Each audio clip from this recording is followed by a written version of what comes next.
Greetings everyone, good morning, good afternoon and good evening. I tell hello to everybody who is watching right now my video, and today we're gonna have the Starsand.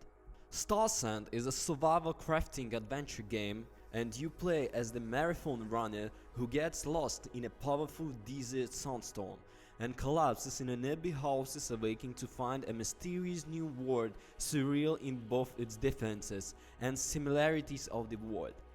They knew as you embark on your journey into the vast desert's expanse, you quickly realize that survival won't come by accident, and even the elements alone pose great danger to you. Well-being Starsand's tutorial will guide you from the house to your first humble yet precious oasis, as well as teach you various rudimentary skills for survival like crafting tools and building shelter stars. Sand does come with a very healthy learning curve, and one of the first lessons with the game was just how dangerous it. For starters, is a huge static map, and at this point the game development there is a lot of open desert space between the landmarks, leaving the comfort and safety of your well-provisioned as is on. Food generate no small amount of anxiety because you can walk for 5 or even 10 minutes straight and see nothing but sand. When you hunger and these are criticals, it's no nerve reacting to be heated up at the nearest dune.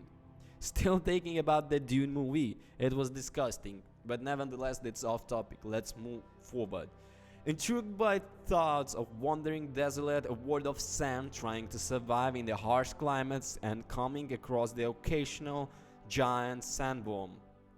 You find yourself in a harsh environment and have no choice but to scavenge for resources to increase your challenges of staying alive. Starsand is a brand new survival game entering early access. What separates it is that, yep, it's in a desert. Well, there's more to it, but that's mainly accurate. It's not exactly the first desert survival game, but it's going to pique the curiosity of some folks and the same. The game is set to stay in early access until at least summer of 2022, and it's receive a full storyline as well as more areas and gameplay attributes.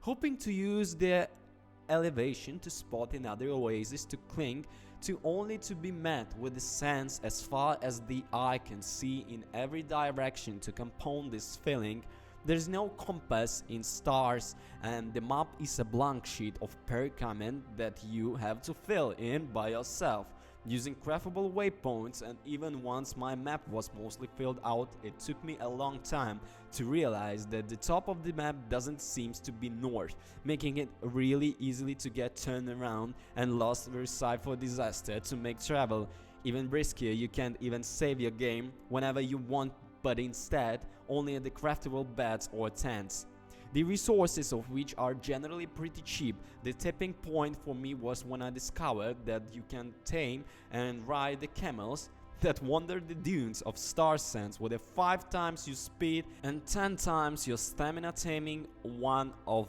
these vehicles should be every player's top priority. They can be outfitted with saddlebags to allow you to relax, extend your reach to the very edges of the desert, and they make hunting and combat significantly easier, especially once you craft a bow and you can just casually shot vicious alien and hyenas while your camel keeps you a safe distance away.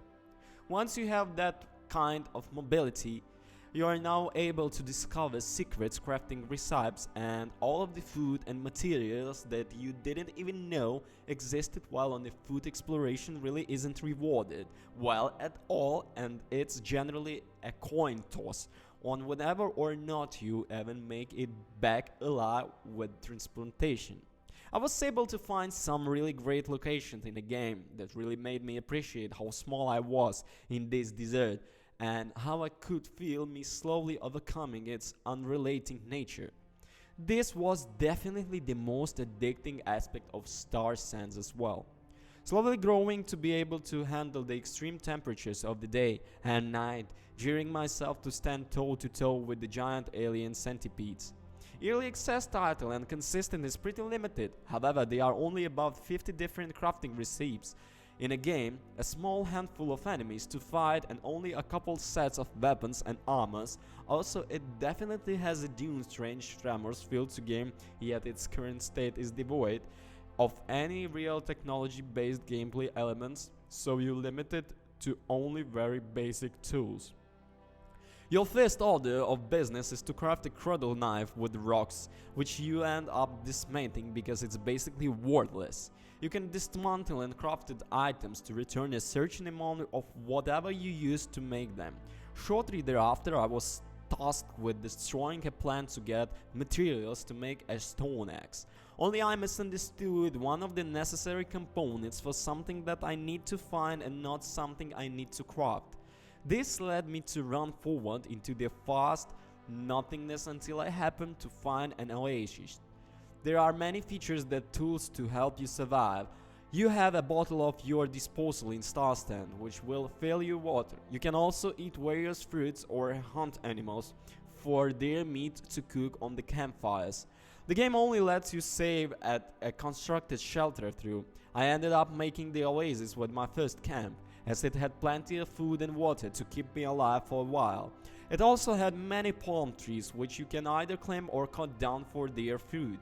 You also craft weapons which you can use to fight someone, while there is no point giving away the supplies. Although I guess the game's Steam page already does that. The game optimization is decent for an indie survival game, as I was almost always at 60 FPS or above on the middle card. Starsand's goals can lack direction through, and its open doesn't give you much of indication of how to do a thing you are supposed to do.